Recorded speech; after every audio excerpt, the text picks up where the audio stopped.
So I want to catch up a little bit because you and I spent some time together earlier this year.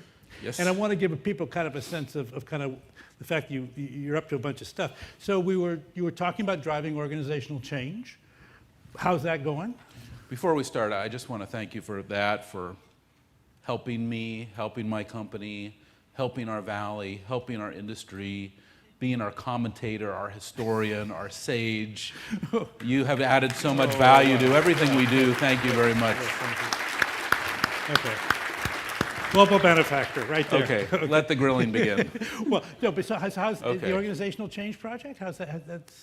It's exciting. I mean, you know, for a company like Salesforce, we're a company that this year will do more than $4 billion in revenue. We have more than 10,000 employees. We're growing still at more than 30%.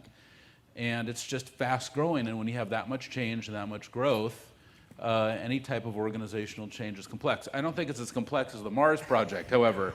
That makes it look like, I just feel whatever. Like that is really inspiring. And now it's Keith Block's problem. That's exciting. Anyway. It's Keith Block's problem. You brought in a new exactly. guy. But also the same year you were doing the moving to the mobile platform. So yes. And how's that going?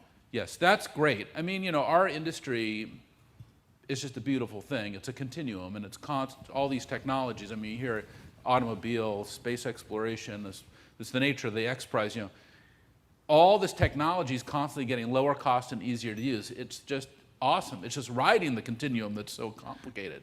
You know, and that's what's hard. And I think what's so inspiring about all the people that you've heard is, you know, that, like you said, they're thinking big. Number one. But also in our industry, people are always overestimating what they can do, you know, in a year, and they underestimate what they're going to do in a decade.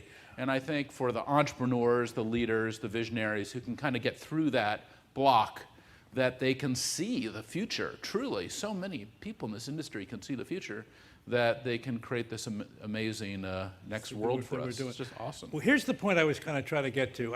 So in this last year, you know, I'm not going to answer. I know exactly. So I've given up. I've given up on you. But driving organizational change. That happened a decade ago. A major. Yeah. No. Yeah. A major mobile platform. He added a new cloud. You know, we had this marketing cloud thing. It's a huge thing. And he's got to have a few friends to come over in November and to meet you at the Moscone. I think maybe 120,000. Well, that's been exciting, which is that, I mean, you're right. I mean, when we started the company, and you know, think about not thinking big enough, we didn't realize we were going to really start an industry. And for us to do what we want to do and make happen what we want to make happen, we would have to create an industry.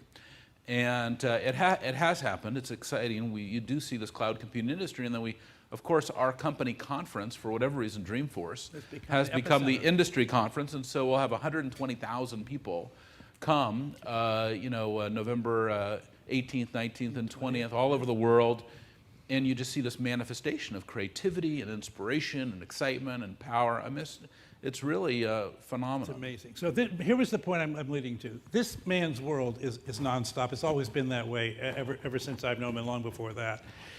If you're going to be a global benefactor, there's no way you can tack it on to that life and say, you know what, I want to do all this, and I want to be a benefactor. It's like I'll just do that on the side.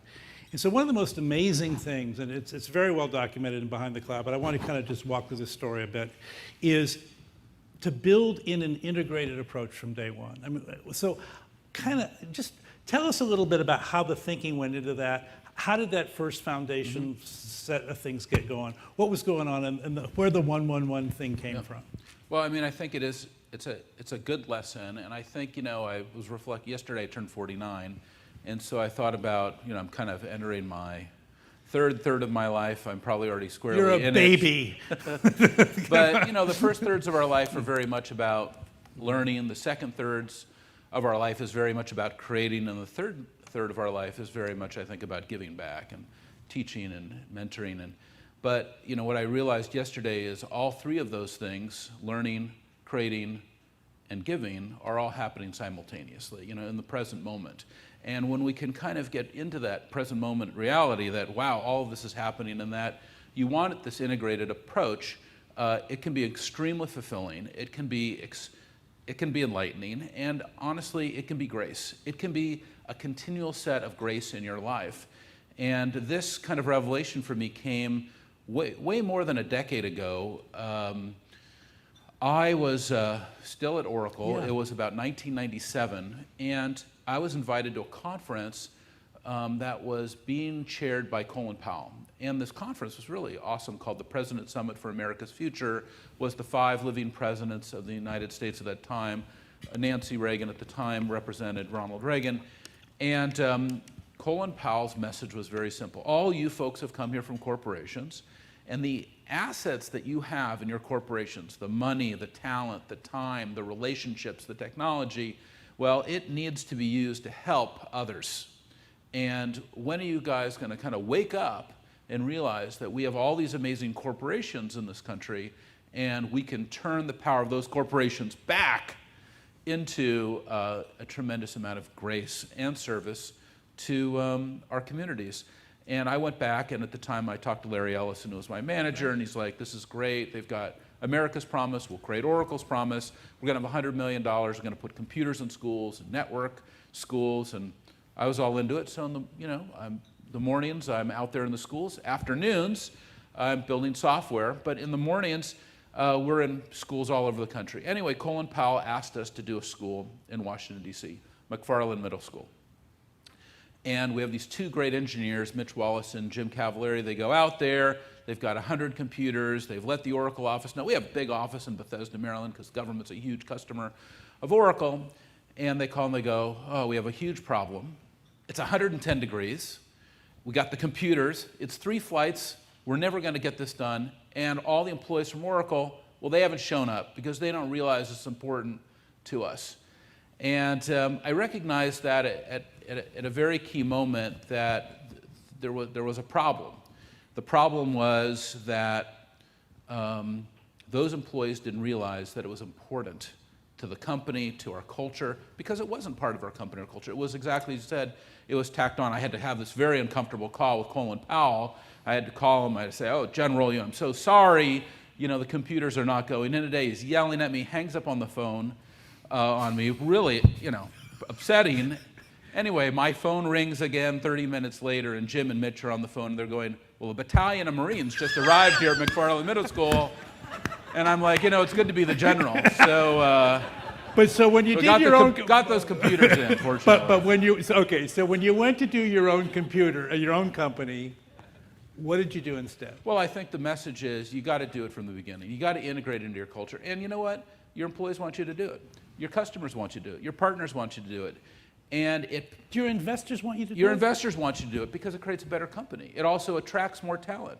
And it creates this virtuous cycle inside an organization that you can give back. Like I said, you can learn, you can create, you can give back simultaneously, and you can do that in your company. And we've learned that. We took 1% of our time when we started the company, 1% of our equity, and 1% of our profits. Now, it was very easy at the time because we had no equity, we had no time, we had no profits. But you primed the pump a little bit. But what happened is the company scaled, yeah. And the 501c3 public charity scaled with it. Yep.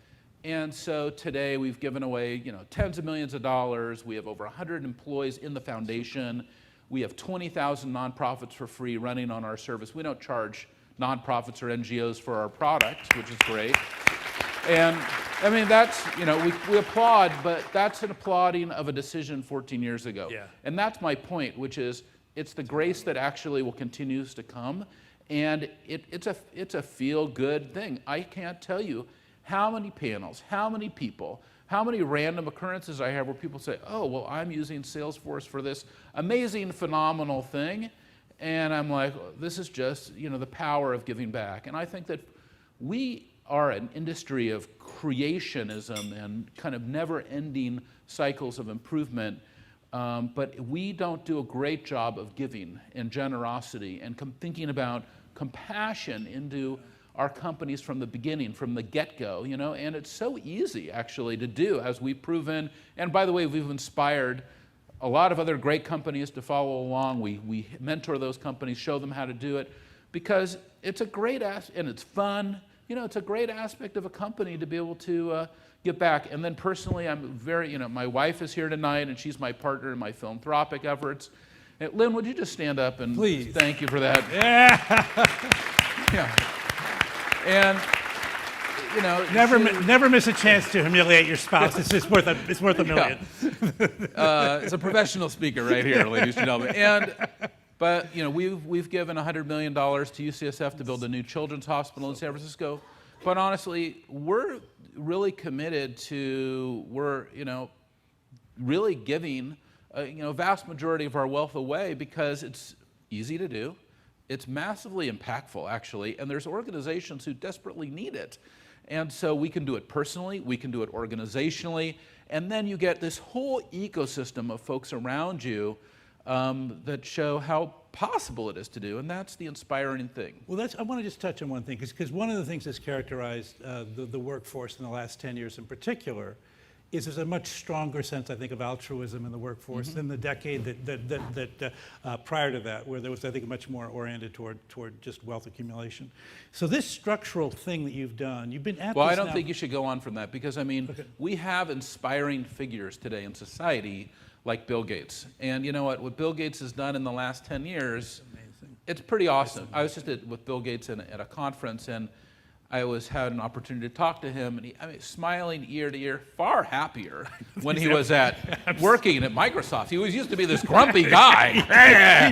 He did. Windows everywhere. But then now, now it's like joy and happiness and elation. Yeah, and it is. it's really awesome. And it's true, actually. true. It's Absolutely. completely awesome. Absolutely. And Absolutely. I'm just looking at him going, this is a model, actually. Here's a guy who worked the appropriate level of his life, and now he is just saved 10 million lives by dedicating the last decade of his life to philanthropic good. And that inspires me. That should inspire all of us, and we should be looking for these models. And he's not the only one who's doing this kind of tremendous work. So we have to, we can have that joy, and happiness. Why should he be the only one who's happy? That's right. We can all have that happiness. And he shows us how to do it by dedicating our life to, giving back. So you're, in fact, part of when you joined Salesforce. There's so many lessons you guys have learned from this in the 14 years. But just if you were to pick, like for example, when people join the company, how do you get them in part of this thing? How do you invite them into this to this grace? Well, I think that you have to start right at the beginning, and honestly, on the first day of work, and I didn't come up with this, but Suzanne DiBianco runs our foundation. It's phenomenal now for more than a decade. You've had a chance to meet her. Day one, she's at CGI right now, which has been a great partner of ours. Day one, people come in for the first 3 hours. Here's the bathroom, here's your email address, here's your cube. And the second half of the day, by the way, here's Grace Cathedral, here's Family House, here's a nonprofit, and you're going to go spend the rest of the day doing selfless service. So get out there and do something for someone else and stop looking at your navel for the rest of the afternoon, because it's got to start right now, and that's the message the first day of employment. Now, we've cycled tens of thousands of people through the company, by a normal rate of churn for a company our size. So we've been able to kind of give that opportunity to a lot of folks. And again, it's not that hard to do, and it's not anything that I think that anybody should really get a pat on the back for. It's just that when I went to business school at USC, which is a very good business school, and I'm a trustee at USC, I'm a big fan of the school, but there's none of this, in place. You go to marketing class, you read your book, you do accounting, you do, these organizational behavior things, most of which you don't use any of it, but It's true. That is not part of the curriculum, and it should be, because it makes for a better company. And I think that this was, look, when we started our company, we wanted a new technology model, when that's cloud, multi-tenancy, subscription services. That business model also, I would say, is also a critical part of what we did. Charging as you go instead of the license fee model.